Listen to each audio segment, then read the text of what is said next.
আজকের আমাদের গোপাল সোনার ভোগের জন্য এখানে আছে পেঁপে, ডুমুর ছোট ছোট করে আমান্য করা রয়েছে। এই পেঁপে ডুমুর দিয়ে ডাল ডুমুর বানাবো। তো আপনাদের পুরো ভিডিওটা দেখার জন্য আমাদের সঙ্গে থাকুন। তার আগে আমি কি করেছি, এখানে কড়াতে গরম করে তেল দেব, তারপরে দেখুন আমাদের সঙ্গে থাকুন। কড়া গরম হয়ে এসছে, তাই তেল দিলাম অল্প পরিমাণে।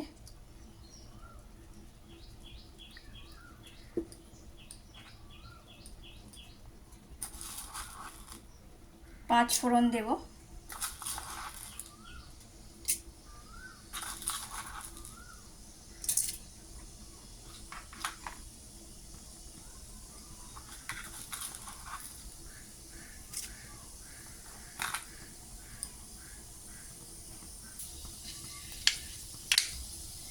গরম হয়ে গেলে একটু আদা দিয়ে দেব, কাঁচা লঙ্কা দিয়ে দেব।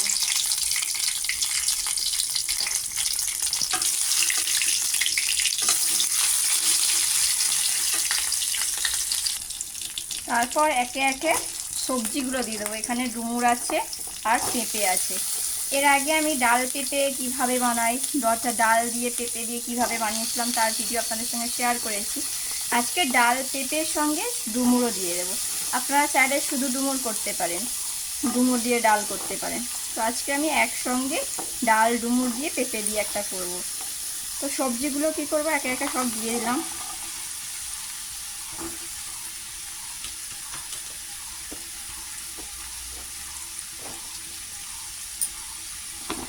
এদিকেও একটা কড়া বসিয়ে দিয়েছি, দুদিকে দুটো রান্না হচ্ছে। অন্যদিকে বাটিতে জল দিয়েছি। আমার সবজি অনুযায়ী আমি ডাল দেব।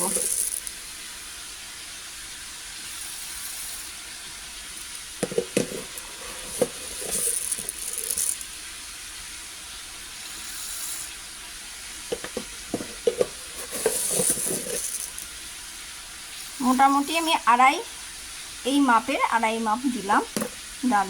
এটাকে ধুয়ে নেব। এবারে এই সবজির মধ্যে পরিমাণ মতো লবণ দেব।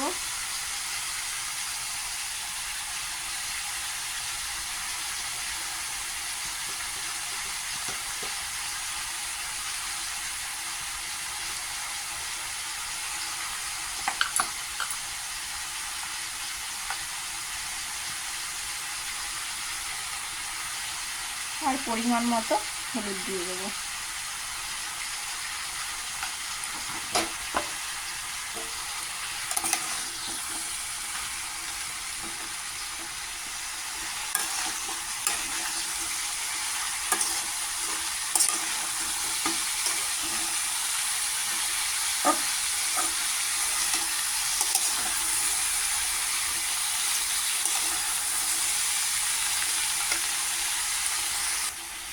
ভালো করে নাড়াচাড়া হয়ে যাওয়ার পরে যে ডালগুলো আমি ভিজিয়ে রেখেছি সেই ডালগুলোকে ভালো করে ধুয়ে এর মধ্যে দিয়ে দেব। অনেকে ডাল ভেজে নেয়, তো ডাল ভাজার থেকে ডাল এরকম সিদ্ধ করে স্বাস্থ্যের পক্ষে অর্থাৎ শরীরটা খুবই উপকারী হবে শরীরের পক্ষে। তো ডালটা আমি আর ভেজে করলাম না, জাস্ট এর মধ্যে দিয়েই সিদ্ধ করেই করে নেব। দিয়ে ভালো করে নেড়ে চেড়ে ফুটিয়ে নিলেই হয়ে যাবে আমার ডাল ডুমুর রেডি। তো আপনারা এভাবে খুব সাধারণভাবেই যদি বাড়িতে রান্না করে ভগবানকে ভোগ লাগিয়ে প্রসাদ পান, তো আর তো কোনো কথা নেই, সেটা শরীরের পক্ষে কোনো ক্ষতিকর হবে না। এর মধ্যে খুব তেল মশলাও নেই। এইভাবে আমরা আমাদের গোপাল সোনার ভোগটা রেডি করে নেবো। তো আসছি অন্য কোনো একটা রান্নার রেসিপি নিয়ে। কেমন লাগবে অবশ্যই জানাবেন। আপনারা বাড়িতেও চেষ্টা করতে পারেন। আর ডুমুর যেমন শরীরের পক্ষে উপকারী, তেমন এই পেঁপেও শরীরের পক্ষে উপকার। তা আসছি পরের ভিডিওতে। আপনারা সকলে ভালো থাকুন, সুস্থ থাকুন। রাধে রাধে।